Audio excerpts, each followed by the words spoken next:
Thank you so much, Larry. Everybody, just a big shout out to Larry. The amount of work that it takes to put something like this together and the rest of the team, that's really incredible job. It's great to see you all here in the room. I see some of my friends here as well, friendly faces, new friends that we're going to be making. And through this process, I also want to encourage everyone to make sure that you're getting to collaborate, you're meeting new people, you're exchanging ideas with this whole event of authors and innovators in a room and exchanging big ideas. It's also an incredible privilege to have Ranjay here in the room. Now I'm gonna let Ranjay introduce himself and share more about who he is, but some of the things that we're gonna talk about this whole idea of boldness, right? And the surprising science of everyday courage. As I was going through this book, there were so many great ideas and things that I wanted to reflect on with my team, with my friends, and personally in my own life. So Ranjay, I want to first pass it to you to introduce yourself and give people context of who's sitting here. I've never. Oh, yeah. I haven't. I'm Ranjay Gulati. I'm a professor. I teach at the Harvard Business School. I have a joint appointment between the entrepreneurship group and the organizational behavior group, and I study actually how to what I call unlocking organizational and individual potential. So I think all of us underperform individually, and all of us underperform collectively. And my hope is to understand how to do that better. So Ranjay kicks off this book with an incredible story about his mother. And when I was just telling Ranjay that when I was reading, I felt like I was sitting in the living room with him. And can you share more about that experience with your mother and how she demonstrated this sense of everyday courage? So I'll take a slight detour. That story was never going to be in the book because I don't come out looking good. So in fact, I think I had selectively forgotten that story in my mind. But as I was finalizing the book, the publisher says, you are missing from the book. Because I was writing about how do extraordinary people do courageous things. Just nobody, some people who, this is not like Hollywood, James Bond, just like people, run-of-the-mill people. And anyway, I write the book and the publisher says, you are missing from the book. And I'm like, well, I can write about being a private pilot, but is that really courageous? I don't know. There are many pilots like that. I learned to windsurf, maybe, I don't know. So I'm thinking, what am I? I'm going through my checklist of things. And then I remembered this story. And because I think it was my first personal encounter with, I would call courage or bold behavior. So I was about 14 years old. And my mother, who had been a school teacher in New Delhi, India, where I was growing up, she was sent by her school to Vanderbilt to do a master's in anthropology. And her master's thesis was about tribal Indian women who hand printed their own fabrics. And so she was so intrigued by these fabrics that she started to buy these fabrics and getting clothes made for herself, blouses and skirts, Western clothes with these Indian things on them. Well, all her friends wanted it, so she saw there was a market. So she had a crazy idea. She went to France, to Paris, with 2 suitcases, 1971 maybe. And door to door convinced 3 top fashion houses to buy her designs.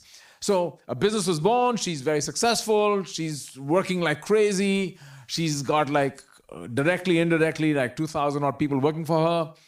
She buys a piece of land. And mind you, India is very male-dominated society then and even now. So she's working against a lot of gender biases in the system. So, she buys a piece of land and she's finally going to have her own home and build a design studio. It's a big piece of land outside Delhi. A developer decides he wants that land. So he's harassing her to sell it to her. She refuses. So one day I'm home from boarding school on the weekend and her guard from the gate comes and says, there's somebody out there insisting on seeing your mom. Can you talk to him? So I go out there and it's this guy from the developer. He's a big burly guy. I want to meet your mom. I said, sorry, she's not going to meet you. She said no already. He said, can you tell her 5 minutes? After this, never again will we bother her. I go and ask my mom. My mom says, okay, 5 minutes, send him in. So she's in the living room, sitting down on a sofa seat. He walks in, very respectful, sits down across her, immediately takes out a checkbook with a blank signed check and a piece of paper and says, "Ma'am, we don't even want to negotiate. Whatever you want, write the number. We want the land. Here's the bill of sale." She politely pushes it back, says, "It's not about the money. I don't care about the money. I don't want to sell. I've told you that before." Immediately, his demeanor changes. He gets very belligerent. He says, "I am not leaving here without you signing this document." So she's a little surprised and she says, "I'm sorry, I am not signing this document." So he's wearing a blazer and he leans back and he pulls it back and he's got a gun tucked in his waist. Now I'm standing at the door and I am frozen. I'm thinking, what do I do? What do I do? Should I call the guard? Should I jump him? Maybe he's faking it. Maybe he's this, maybe that. Maybe let me see what he does. I'm like, my brain is in overdrive, but I'm frozen. My mother, without hesitation, 5'1" tall, leaps out of her sofa seat, walks around him, and slaps him across the face. And I can tell you from personal experience that must have hurt. He is stunned. He doesn't know what hit him. The guard, meanwhile, hears the commotion. He comes running in too. And this guy runs out of there so fast, he forgot his checkbook. I asked her afterwards, I said, "Mom, that was crazy. I mean, didn't you see the gun?" She says, "Yeah." I said, "Weren't you scared that he would shoot us?" She said, "I was scared, but just because you're scared doesn't mean you do nothing." So like parents' lectures, you forget these things, but somewhere buried in my head was this line: just because you're scared doesn't mean you do nothing. And as I got into this project, I realized that courage is not the absence of fear. Courage is taking action in the face of fear. That's what courage is.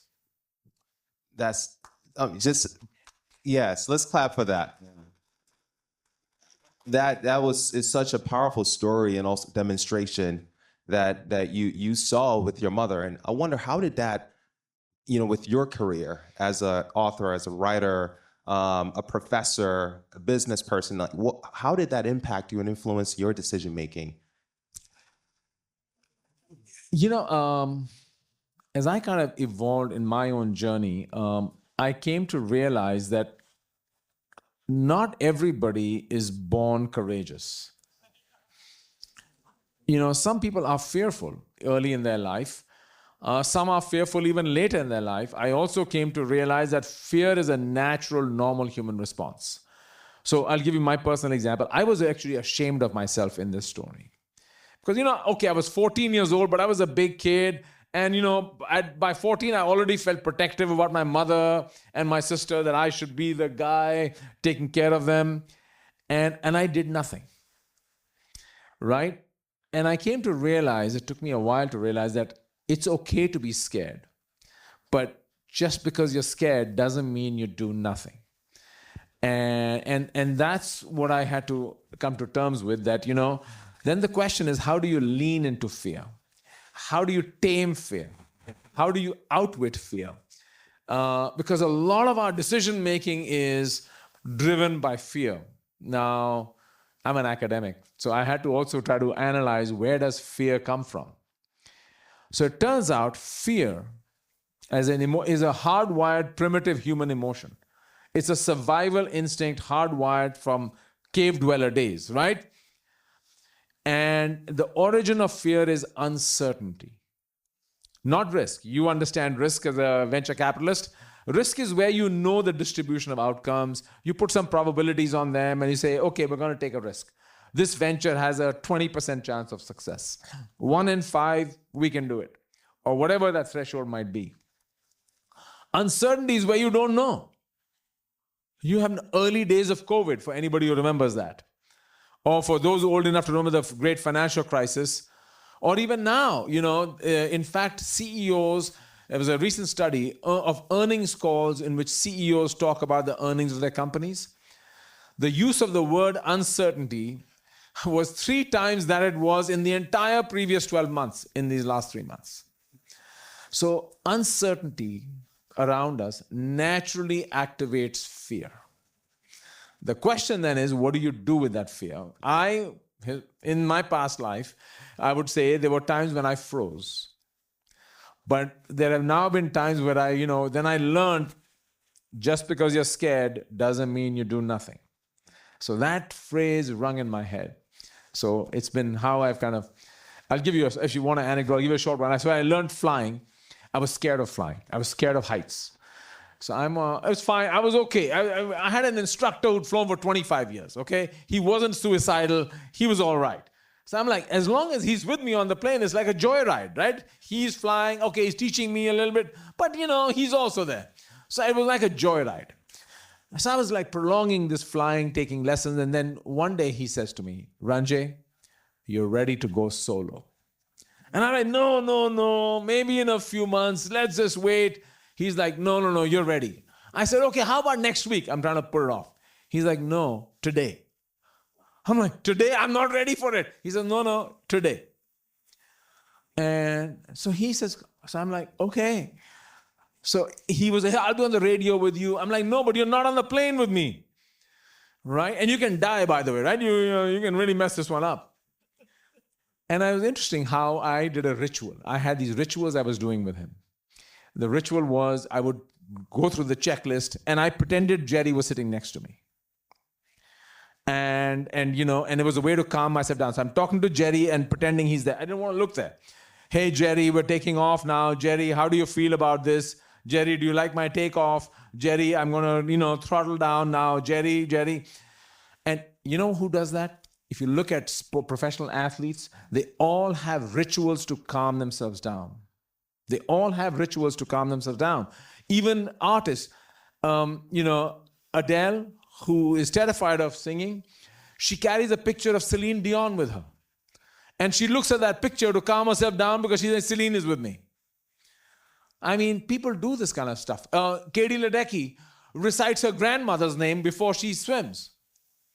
So I'm not alone feeling scared, but just because you're scared doesn't mean you do nothing.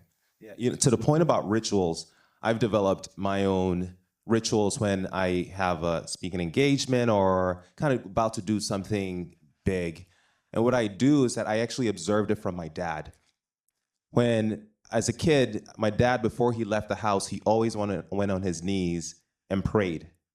And, as a kid, when you're small and you see your big dad going on his knees, it's like, oh, wow. There's a reverence that he has for faith. And you talk about faith in the book as well.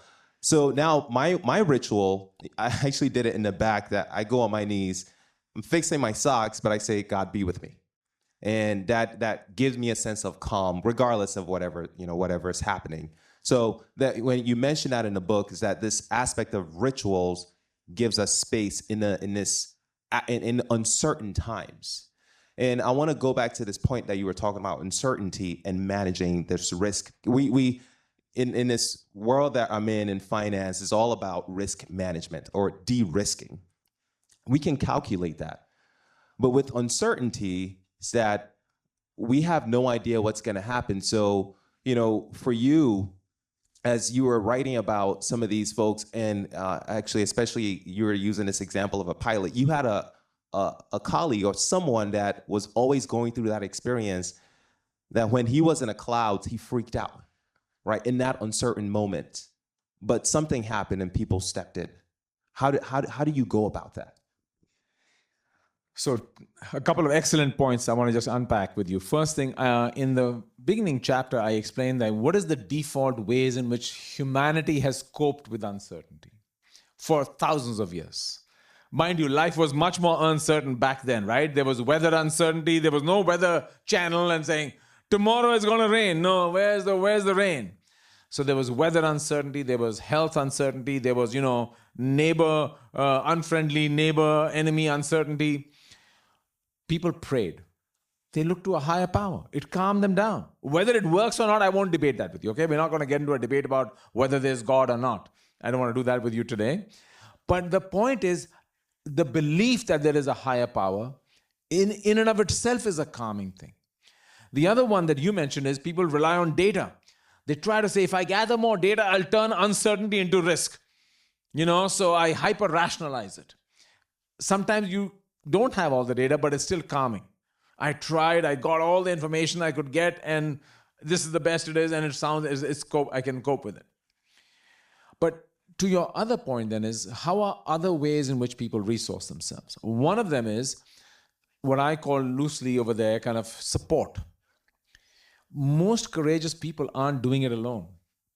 They have a support structure behind them of other people who they rely upon, who may give you the courage. And I looked at how they find different forms of support. So if an entrepreneur is looking to a venture capitalist for money, it's not just the really good ones, don't just give money. That's resources. They also give them information. They also give them moral support. And they also give them feedback support. So who is in your support squad? Who believes in you? I mean, I looked at sports coaches. The best, I wrote a case on Nick Saban and one on Pete Carroll, and a few, I even talked to Bill Belichick here. And you see how the best coaches know how to unlock human potential because they believe in their players. They give them honest feedback, right? They know they have their back. Pete Carroll, the team's mantra was, I'm in. For those who watched the World Series last night, if you see what the Blue Jays are like, right? They're not from a talent perspective, they are not nowhere near the Dodgers. But when you hear the players talk about the team, they are committed to the team, to each other. So you're no longer playing just for yourself. You're playing for each other. You're playing for the team. You're playing for the coach. And guess what? You're going to up your game when you're playing for something bigger than yourself. Let's talk about that, dive into that, playing for something bigger than yourself. And it makes me think about the points you made about commitment and culture in the book. And in the aspect about culture, with the example of the employees at the Taj Mahal, it was a terrifying situation.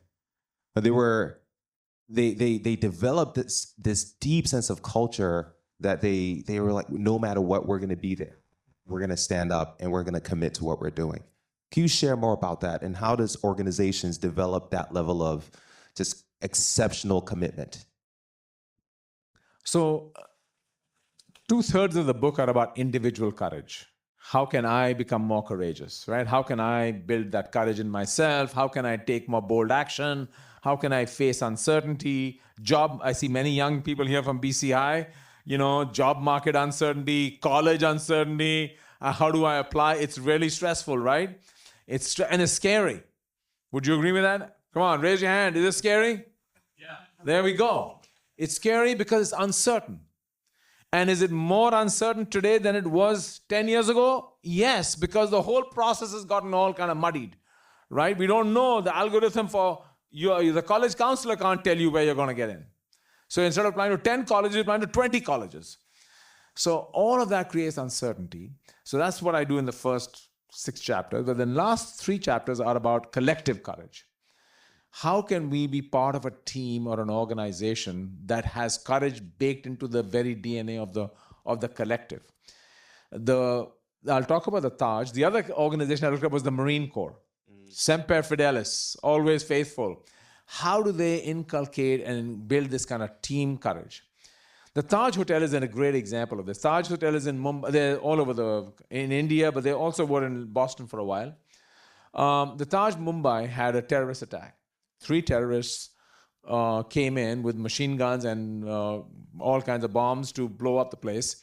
And they occupied the place for 3 days. The Mumbai didn't have a kind of a commando squad to get these guys out of there. So they were running around for almost 2.5 days, really, shooting people up. And what is amazing is none of the staff left. It's kind of crazy. They could have run away. All they thought about were the guests who were stuck in their rooms or stuck in some restaurant or stuck somewhere else. And the question is, you discover that when you build this deep connection with the collective, something bigger than yourself. So you look at Pete Carroll's team mantra was, I'm in. I'm in. That's what the team said. Belichick's model, which worked for a while till Brady was there, was do your job. Now, do you see the difference? One is saying, do your job, and one is saying, I'm in. It elicits a different kind of response in the individual. So that was my learning, that in the Taj Hotel, you were so deeply committed to the organization and to the belief of the organization. The organization stood for something, which was guest is God. So in the Marine Corps, and by the way, it is a dark side to it a little bit. I asked in the Marine Corps, why do people go and fight and risk their lives? It's not some national, we're not under threat by a neighbor and Mexico is not going to invade us or something like that. It's not like Ukraine where your national patriotic spirits are being aroused. You're fighting for each other. The shame of letting your teammates down is greater than the shame of dying. So they've built this intense team spirit where you're fighting for the people around you. So how do organizations and teams create that real collective courage was kind of what I looked at in those last few chapters. Are there maybe one or two exercises that organizations should be doing to reinforce that? It's a great question. I think it all starts with the individual first. I think you have to start by acknowledging and recognizing that fear is okay in times of uncertainty. We have to think about taming fear. How do we resource ourselves? We all can build courage. We're going to find courage by supporting each other. We're going to find courage by building confidence and conviction. We're going to have a purpose that really animates all of us, having a moral conviction. So let me give you one that I think really works. And it ties to some of the panel discussions later this afternoon that you're going to have. Being part of an organization that stands for something, a purpose or a principle, really elevates people inside those organizations. You're not just doing it for the money. You're doing it for a principle. And what that seems to do is it changes our own story about ourselves. I'm here for something bigger than myself. It plays into what is called our own hero story. All of us have buried inside us that kind of a heroic narrative. We bury it over time, right? And if you tap into that heroic narrative that I can do this, right? I go back to my mother. My mother, had a very much of a can-do mindset. Now you'll say, Ranjay, I don't have it, so too late for me. Okay, that's fine. I hear you. So I want to share with you a quick, for the younger people as well, but everyone, all of us. There was a very famous Stanford psychologist, Albert Bandura. And Bandura wanted to see if you could teach people to tame fear and be bold. So he, at Stanford, recruited students who were terrified of snakes. Anybody here scared of snakes? Come on. Just a few of you, come on, you're lying. So the technical term for those are ophidiophobes. So he found about 25 odd kids who signed up saying, I'm scared of snakes and I'm willing to be part of the study for some money. And he told them what he was going to do. He had in his lab a couple of corn snakes. Corn snakes are 6 feet long, terrifying looking. They don't bite. They're actually harmless snakes, but they look scary. And he said, you're going to learn to touch and hold and even put around your neck a corn snake in the next coming weeks. Well, half of them dropped out, okay, when they saw a corn snake, because they couldn't even see a snake. But over the next several weeks, half of the kids were able to touch, hold, and put a snake around themselves. Now, what was interesting was not that they did the snake exercise and successfully did it. It also changed something else about them. They all developed somehow through this little snake test, this larger can-do mindset that I can do it. This kind of self-efficacy is what he calls it. I can do it. If I put my mind to it, I know I can do it. If I can hold a snake, I can do anything. Right? So that kind of, how do I cultivate that kind of can-do mindset? And I think organizations, we suppress people rather than boost them up. So how do you build that can-do mindset? How do we kind of build collective support? How do we change the personal narrative people have about themselves, about the organization? How do we build a kind of a collective purpose? All these things play into the idea that an ordinary person off the street, I talk about Brandon Say, this 26-year-old young man who is a cashier at a dance hall which his grandmother started.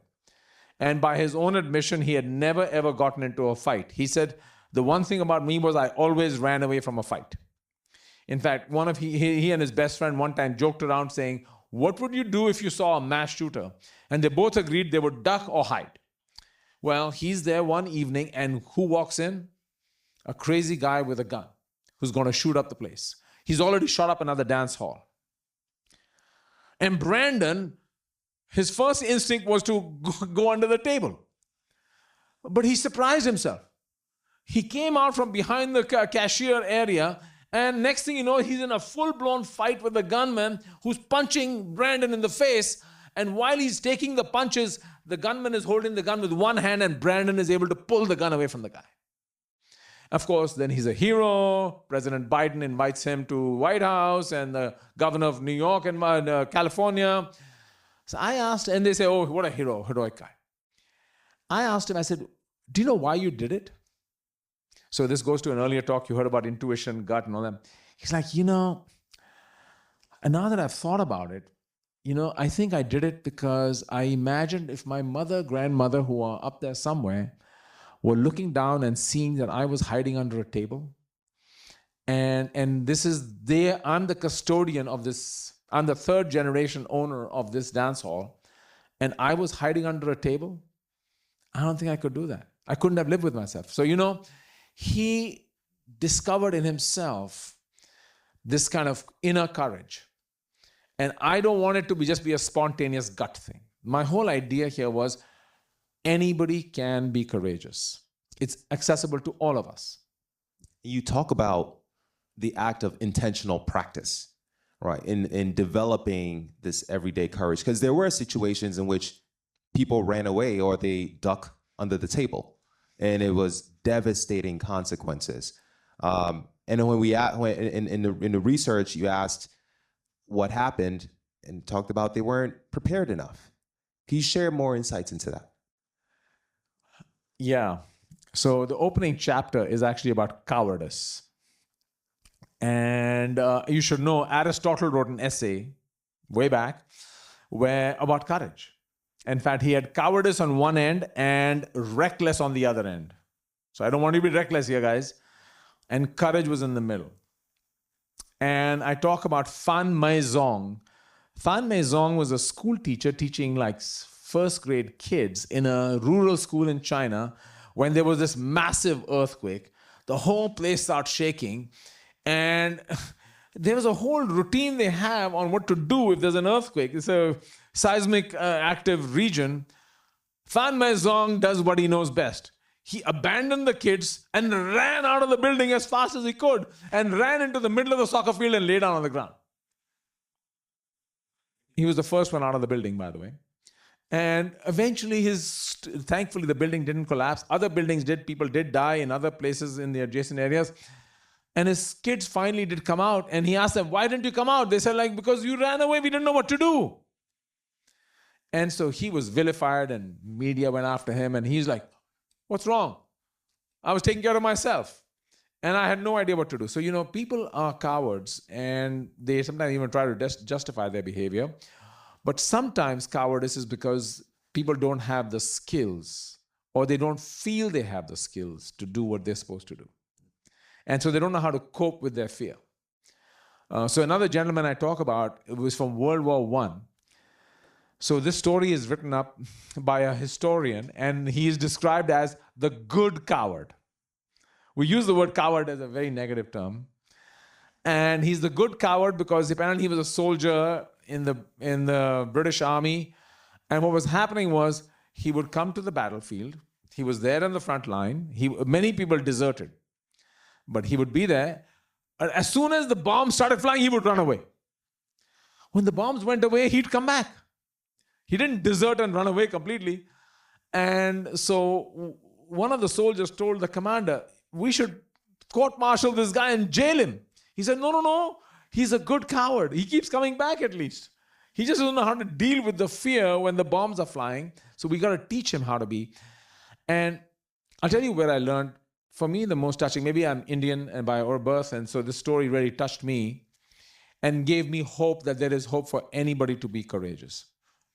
This gentleman, born in colonial India, was 5 feet 2 inches tall, terrified of public speaking, okay? Actually had low self-esteem as well. Decides he wants to be a Brit. You know, those days, the Indian. He went to England, and the most respected profession was to be a lawyer. Larry, kudos. Law was a very respected profession, as it still is. He became what is called a barrister, but he was still terrified of speaking. In his first appearance in front of a judge, he froze. He couldn't speak. The judge says, speak, and he couldn't speak. The judge dismissed the case, admonished him, told his client, go find another lawyer. That's how terrified he was. And that man became Mahatma Gandhi. So, you know, it made me realize that people do find a way through fear. And I'll add one last thing on this one is that, you know, there's great research on regret. And what the research on regret shows that people regret, and they look back later in life, they have much more regret about inaction than they do about action.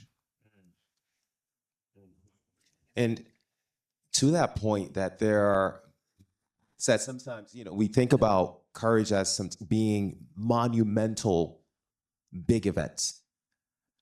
And I'm wondering, are there moments that you took really, you know, small acts of courage, but you considered as courageous, but nobody else did? That's a tough one. That's a tough one. Look, I'll speak of something very recent. Writing this book for me was scary. I'll tell you why. I'm an academic. I write for academics, right? Most of my work has been writing for scholars, other scholars. We write in a very scholarly style, right? Writing for practitioners, everyone in the world, with stories in it. You know, there's actually a bit of a shame. Other academics look on you as like, what's wrong with this guy?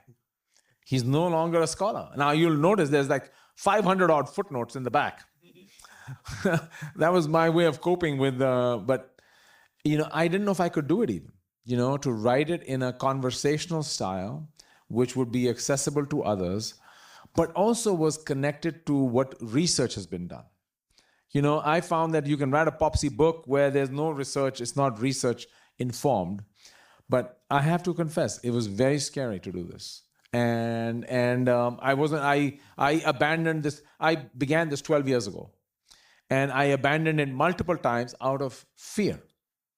Fear of what others would think, fear that can I do it? I don't know if I'm even capable of doing it. Fear that I don't know if anybody wants to know this subject, who cares anyway? And so that was my kind of most recent encounter with fear. Yeah. You know, I'm in the venture capital business. So when the element of failure is something that we see a lot, right? And that's, you know, most businesses tend to fail. And I wonder, you know, how you think about this failure that people can still take bold actions and be courageous and fail still. How should they manage and go through that process?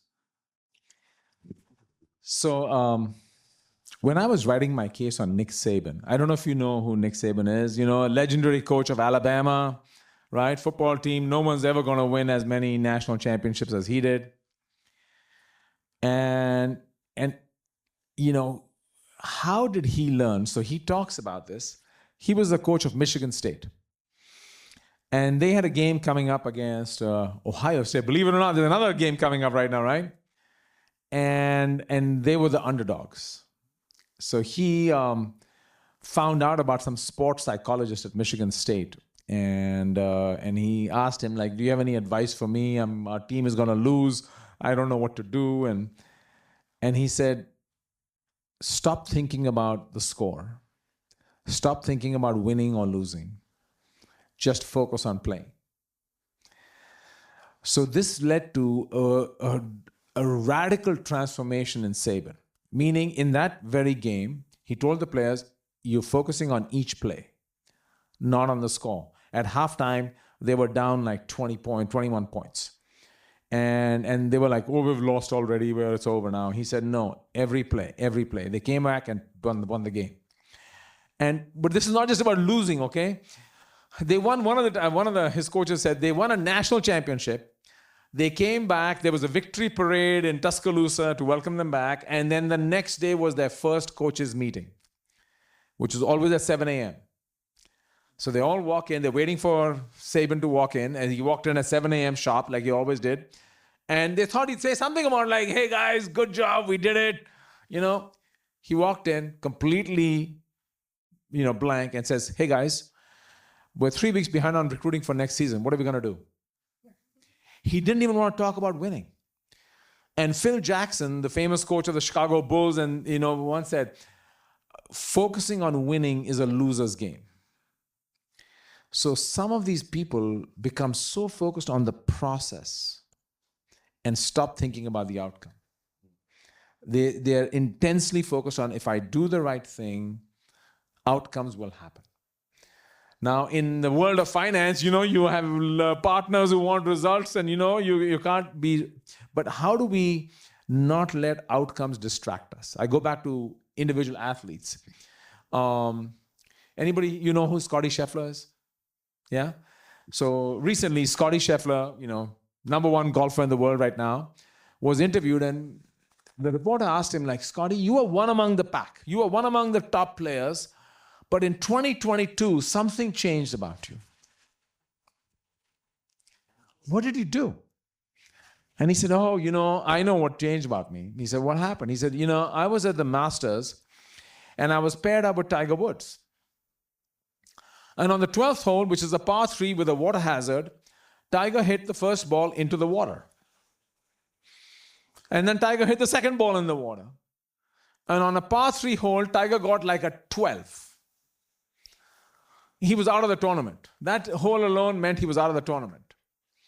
So he says, I'm watching Tiger, and Tiger doesn't say anything.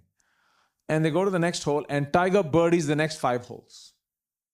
It was like nothing had happened. It was completely irrelevant to him that he was no longer in the tournament, that he had blown the whole thing. He had just hit like no one hits a 12. Even I can do better than that, by the way, I think. But, focusing on the task at hand and doing the best you can. And it's really interesting how people do that in all walks of life. No, we're approaching time, so we're going to have room for a few questions. But before that, with the concepts that you covered, the 9 C's, which one surprised you?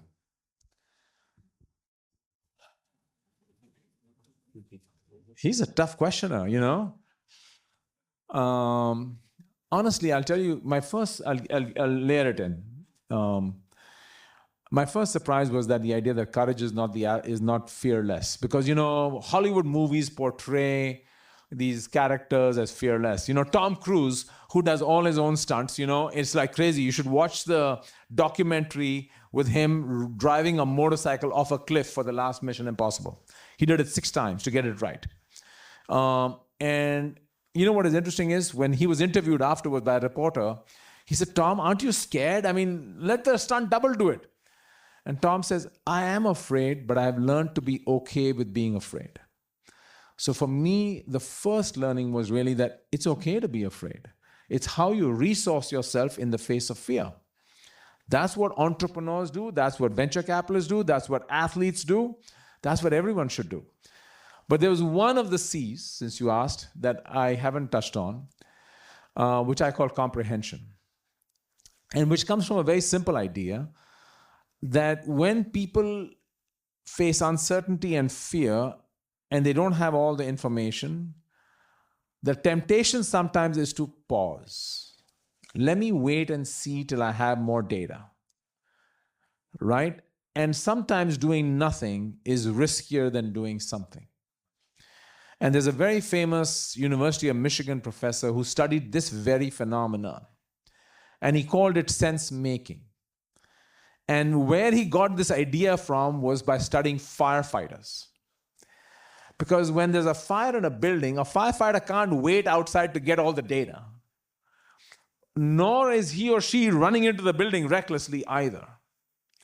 What they do is they gather what information they have. Is the building fully on fire? Is there any combustible material? Are there people looking for help? How quickly will this thing collapse? Then they go in. And as soon as they go in, they gather more data. Okay, what's going on here? And they're all connected, so they're sharing it with the other firefighters. And what he calls it is sometimes you have to act your way into knowing.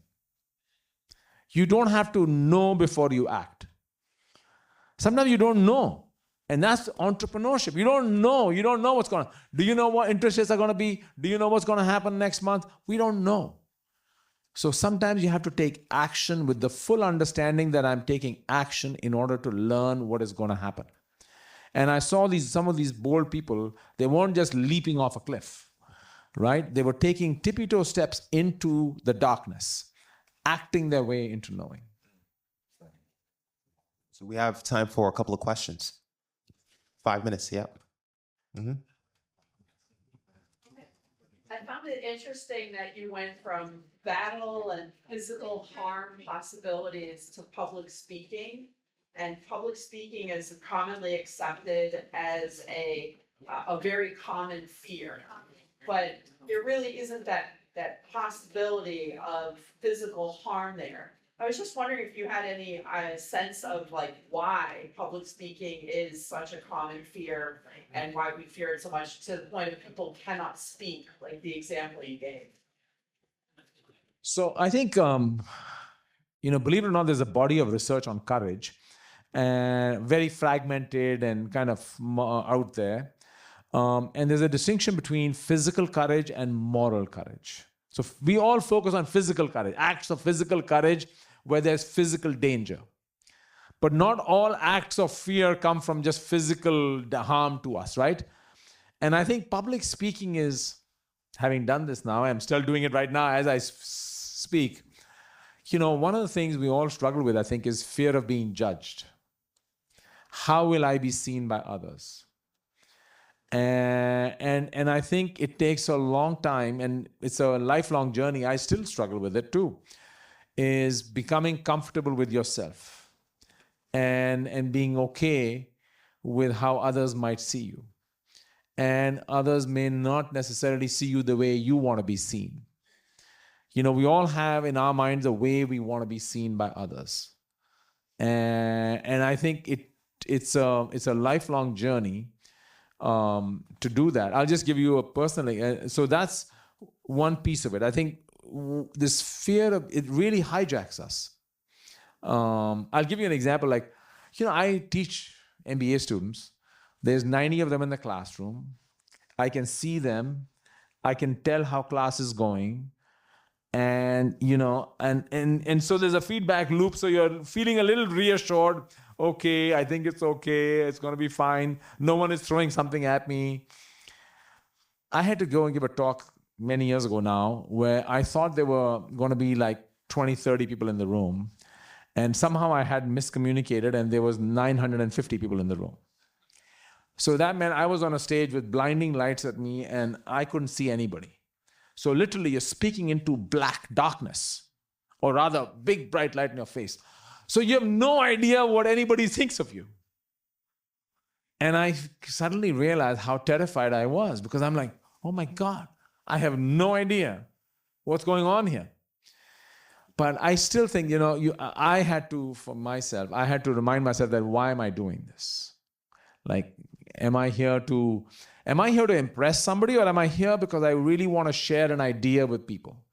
So I'm trying, my own coping system is I try to remind myself I'm not here to impress you. I'm here to share with you what I believe is an important idea that I've discovered and I hope you will find as interesting or useful to you as it is to me. So then you take judgment out of the equation. But that's one. I want to tell you there's other forms of this kind of moral courage. So one of the examples in my book is actually Frances Haugen, who was my former MBA student, I'm very proud to say, who was a hard-charging Harvard MBA, living her dream job at Facebook, and became a whistleblower. Because she discovered that Facebook had internal data showing that they were polarizing people, radicalizing people with their negative content, especially young people. And they were hiding it. In fact, they were saying quite the opposite in public. And she sat on it for a year because she knew the moment she whistle blew, her career was over. Not just at Facebook, but in the technology sector, which it was. But she still did it. It took her a year to get to that point, but she still did it. So I think courage is not always just, the Marines or even athletics or even investing. It doesn't involve just bodily risk, it can involve other forms of risk as well. Awesome. I know we are at time. One more question? All right, one more question. Hi, Ranjay. My name's Kala. I feel like you've kind of answered this question just in speaking through your experiences, but I still wanted to ask it and maybe ask for something more like advice. What do you say for the employee who sees a problem they want to address, but fears what a supervisor will say because addressing the problem isn't a part of the assigned task? Wow, that's a great question.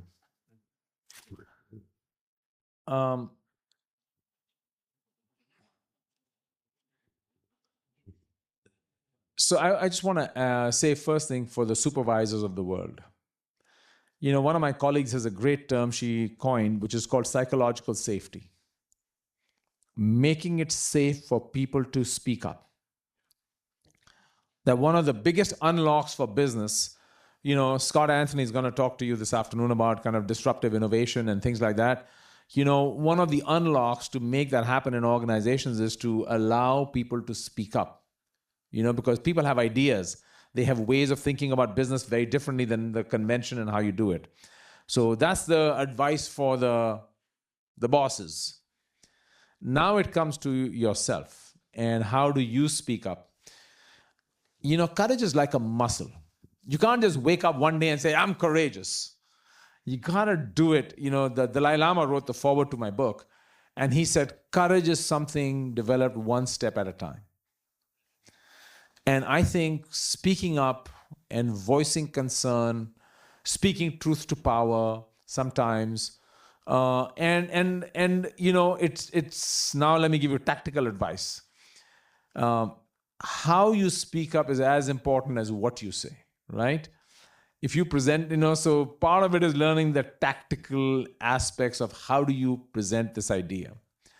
And are you willing to own it? Here's the other piece of it. I've learned one thing in organizations is if somebody comes up with a problem, then the boss is going to say, okay, you fix it. So be ready to fix it yourself, right? Nobody wants to hear nay, say, oh, these things are broken here. And the boss, you fix it, boss. So be ready to fix it. But it's a great question. But I think courage starts one step at a time. Awesome. Everybody, big round of applause to Ranjay.